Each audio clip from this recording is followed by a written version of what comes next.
Hey guys, I wanted to do a video about meditation or about the technique that I really like before I meditate.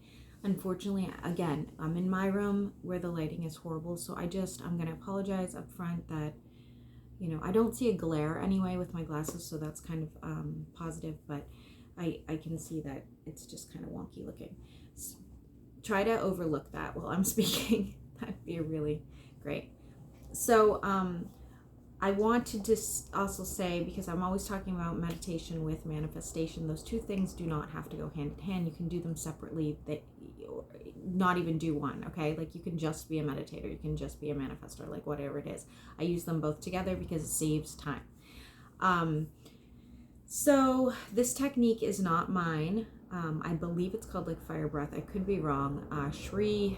Master Shri Kashana or something. Google him. I'm butchering his name. I really probably can't pronounce it anyway, so it doesn't really matter, but he has this technique, and I have been meditating for a long time, and I have not seen results better than this breathing technique. And there's the Soma breathing technique, and there's a million others that you guys can try out for yourselves, but I didn't like them. This is the one that I really felt was the most beneficial for me personally, and that I saw the most results.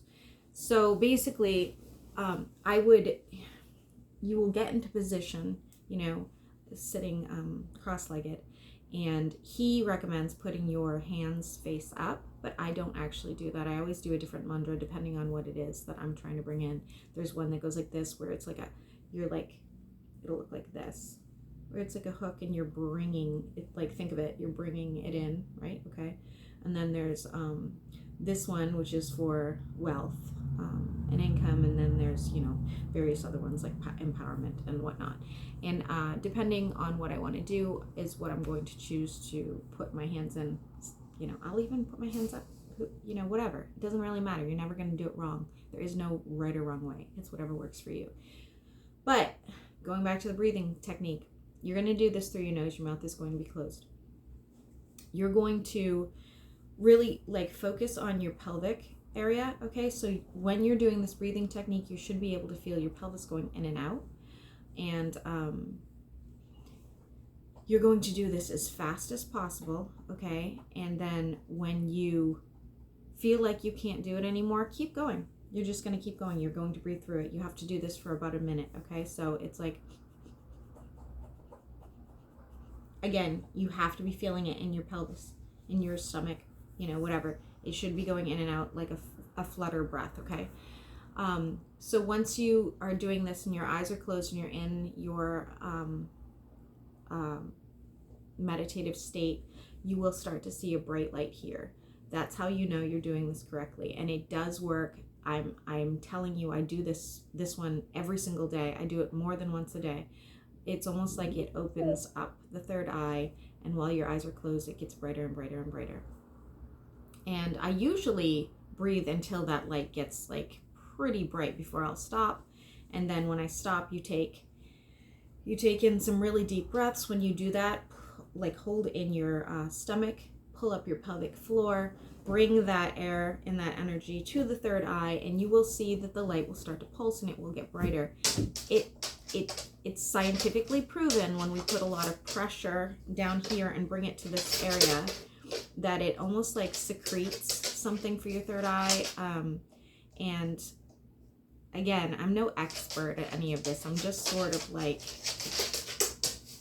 trying to bring awareness. I'm not like, a scientist. I can't tell you exactly what you're secreting, but it's something, okay? So once you take those deep breaths, you're seeing the light and you're ready, you're focused. He recommends, and I don't always do this and I don't think it's necessary, but if you want to do this, it's still pretty good.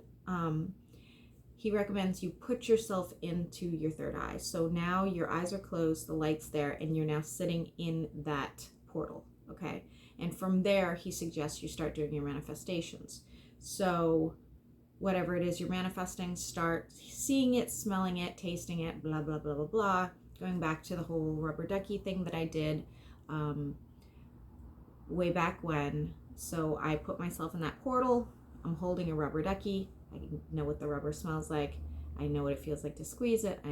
Blah, blah, blah. And then within 1 hour, I go into Lulu's room and there's 2 freaking rubber duckies on her windowsill. And I'm like, whoa, where did these rubber duckies come from? And she's like, oh, I got them last night when I was out with JP. Crazy, right? Like, that's like, what are the odds? So, and the same thing happened when I did the drum. The drum took a little longer. It was like over a week, but still. And that was pretty wild.